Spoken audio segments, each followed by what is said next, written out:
মাকে যদি কোনো ভক্ত 28টি শনিবার কেবল দর্শন করে, জয় মা শ্যামসুন্দরী। আপনারা জেনেই থাকবেন মাকে কলকাতার জীবন্ত কালী বলা হয়।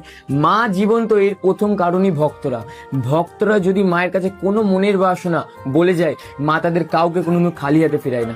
আর মাকে এখানে 5 বছরের বাচ্চা মেয়ে রূপে পুজো করা হয়। এর পেছনে একটি বিশেষ ঘটনা আছে। মায়ের পুরোহিত মহালয়ার পুণ্যলগ্নে মায়ের জন্য বাজার করতে যান।